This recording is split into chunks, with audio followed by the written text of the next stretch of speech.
መሰለህ? ዓለም ከታገተችበት ከተፈታች ሰንበትበት ብላለች። እንደውም አጋቿን በማገት አሁን በቀሏን በሚገባ እያጣጣመች ነው። ውሃ ስትል በላይዋ ላይ እንድትደፋበት አጋቹ እያዘዛት ነው። ምግብ ስትል ደግሞ እንዲሁ እየተሳለቁባት ነው። ዮዲት ረሃብንና ጥማትን እንድትቀምሰው በደንብ እየተወጡባት ነው። የድሃ ጉልበትን ብዝበዛ በአእምሯ ላይም የማይገባ ቃላትን ዓለምን ስትሳደብ ቆይታለች። በእርግጥ ዓለምም የዋዛ አይደለችም።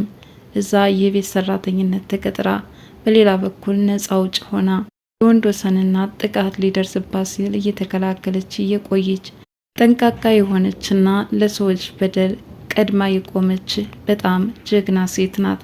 ዮዲት ባልጠበቀችው ነገር አሁን እየተሰቃየችና ዋጋ እየከፈለችበትም ያለው የዓለም ጉዝና ነበረ። አጋቹ በዓለም ድርጊት ሳይደመምባት አልቀረም። አድናቆትን ችሯት ብቻ ማምለጥ አልፈለገም። ዛሬ በአንድ ደረጃ አሳድጎት የፍቅር ጥያቄ አቅርቦላታል። እኔና አንቺ ብንጋባ ምን ይመስልሻል?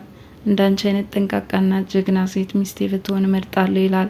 በተለይ ደግሞ ቀናነቷ፣ ምንም ላልተወለደቻት አሰሪዋ ይህን ያህል ዋጋ መክፈሏ እስከ እገታ ድረስ፣ ያውም ምግብ እስከ መራብ እስከ መጠማት።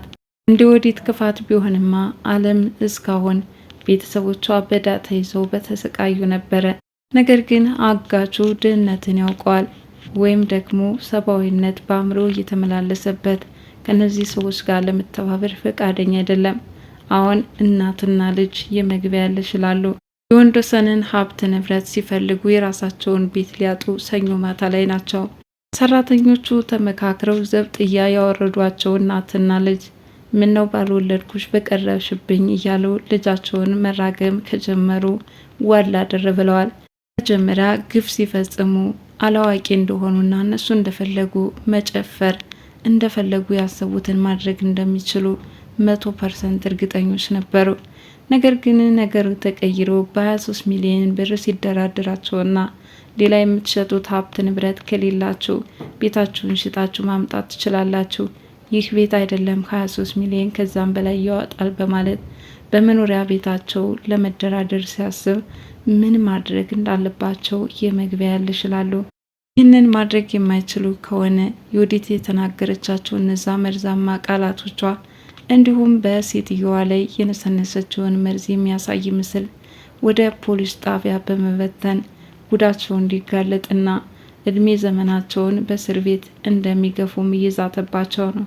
በዚህ ሁኔታ ያሉት እናትና ልጅ የት እንግባ ይላሉ። በእርግጥስ የት ይገባሉ? አሁን ለጊዜው በእገታ ሆና እባክህን ቢያንስ የተወሰነ ገንዘብ ቀንስልን ከማለት ውጭ አልከፍልም የማለት መብት የላቸውም። ወይዘሮ ወርቄ በወንዶሰን ያላቸው አመለካከት ዛሬ ላይ እንዲቀየር አድርጎታል።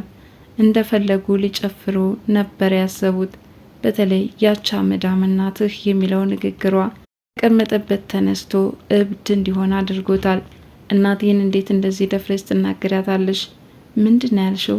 እስኪ ያንን ቃል ደገሚው በማለት ወይዘሮ ወርቄን ሲያስጨንቃት ወይዘሮ ወርቄ ምላሳቸው ሲተሳሰርና ዋሽተው እስከ ማባበል ደረጃ የደረሱበት አጋጣሚ ነበረ። ዮዲትንም ቢሆን ከፍቶኛል በማለት ወደዛ ቤት መመላለስ እንደሌለባት፣ ባለትዳር እስከሆነች ድረስ ይህንን ፍቃድ መጠየቅ ይኖርባታል። በዛ ላይ እንደዋዛ እንደወጣች እዚህ የእርስዎ ቤት መቀመጥ የለባትም በማለት አሁንስ የት እንዳለችም እየጠየቀ ነበረ።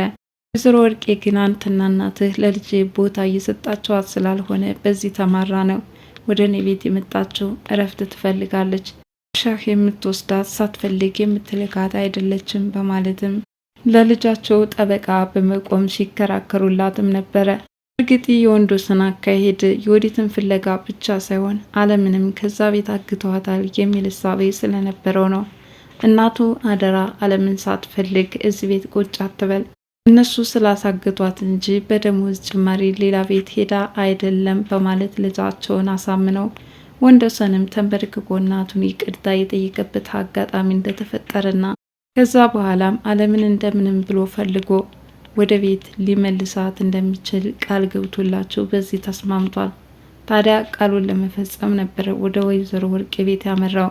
ወይዘሮ ወርቄ ቤት ሲሄድ ግን ዓለምንም ሆነ ዮዲትን አላገኛቸውም። ታዲያ ወደ እናቱ ቤት ሲመለስም ዮዲትንም ሆነ ዓለምን እንዳላገኛቸው ለእናቱ ሲናገር የሆነ ቦታ ደብቃት እንጂ ከዛ ውጭ ግን አለም የትም ልትሄድ አትችልም በማለት እውነትም በእገታ ቁጥጥር ውስጥ እንዳደረጓትም እናቱ እየገለጹ ነው።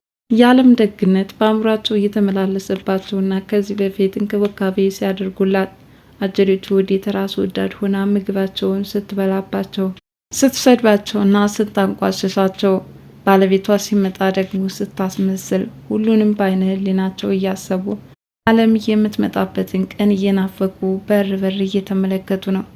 እንግዲህ በዚህ ሁኔታ የሚጨናነቁላት የሁለት አለም ሰዎች፣ በዛኛው በኩል ደግሞ የአለምን ሞት በጉጉት ሲጠባበቁ የነበሩ እነዛ ክፎች፣ ነገር ግን የወዲት አሁን እባክህን የነፍስ የታሰሩ እጆቼን ብትፈታልኝ ያለች እየተማጸነች ያለችው ነፍስ ለማንኛውም ዛሬ ችግርና መከራን እንድትቀምስ በማድረጉ አጋቹን አለማድነቅ አይቻልም። ነገራችን ላይ ወደ ወይዘሮ ወርቄ ቤት ያመሩት ልጆች ሁሉ ዛሬ ቀን ይወጣላችሁ ተብለዋል። ዮርዳኖስ ከቤት እንድትባረር ተደረገች። በኋላ ግን የሆቴል ኑሮ ሳያማራት አልቀረም። አሁንም ከአክስቷ ደጅ እየጠናች ነው። እባክሽን ሴት ልጅ ነኝና የት ልውደቅ፣ አትጨክኝብኝ፣ ሰካራሞች ራሴን መጠበቅ እፈልጋለሁኝ፣ ጾታዊ ትንኮሳስ ቢደርስብኝ የተደርሳለሁ እያለች በሴትነቷ ሌላ ችግር እንዳይመጣባት ከመጠንቀቅ አንጻርም ከነዚህ ሰዎች ለመራቅ ስትል ተመልሳ ወደ ወይዘሮ ወርቄ ቤት የመጣች ቢሆንም እሷ ግን ከእናትሽ ጀምሮ ጠላሻለሁኝ፣ ምክንያቱም እኛ የማንፈልገውን ሰው አግብታ ነው ለችግር የዳረገችን፣ ይኸው አንቺም ችጋራም ሆነች ተወለድሽ፣ አንቺን ሳይ አባትሽን ነው የማስታውሰው በማለት በጣም መጥፎ ነገር ተናግራታለች።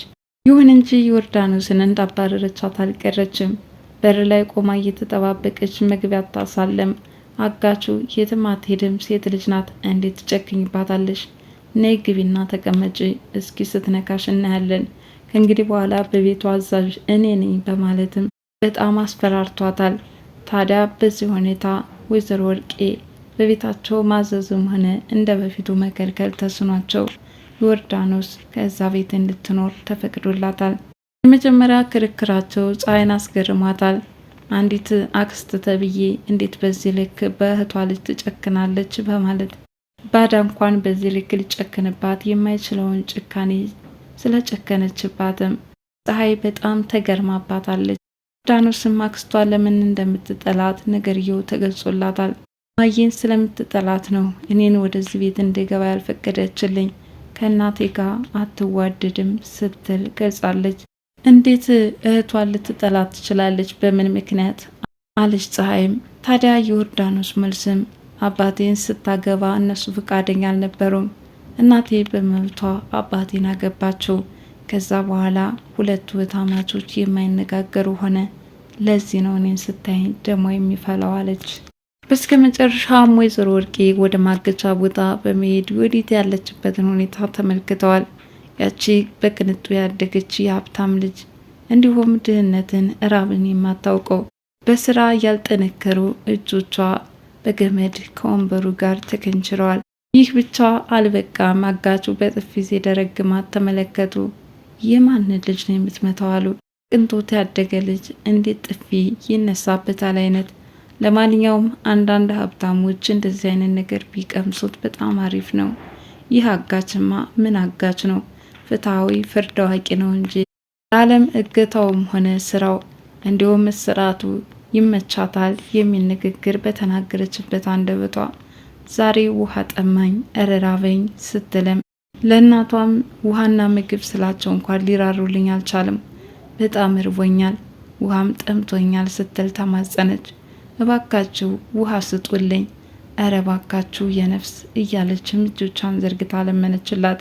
ወይዘሮ ወርቄ ከወንበሩ ላይ እጆቿ ታስረው ጥላት የሄደችው አለም አሁን የቤቷ አለቃ ሆና ውሃ አምጪ እንጀራ አምጪ እየተባለች ትገኛለች። አሁንም ሂጅና ውሃ አምጪላት በማለት ያዛታል። አሁንም አምጥታ ለዋ ላይ እንድታፈስባት እንጂ እንድትጠጣ አልተፈቀደላትም። በዚህ ሁኔታ አይናቸው ጉድ የተመለከተው ወይዘሮ ወርቄ ምን አይነት ዕዳ ውስጥ ገባው እያሉ የተወለዱበትን ቀን እያስቆጠራቸው ይገኛል። ለዛሬ የእናት ግፍ ክፍል 25 ይህንን ይመስል ነበረ። በጣም ደስ የሚል እጅግ አስተማሪ፣ ደግነትም ክፉነትም ለራስ ነው። ብቻ ይቺ ምድር እውነታው መሬት ላይ ተገልጦ ባይከፈለንም ሁሉም የስራውን ማግኘቱ አይቀርም።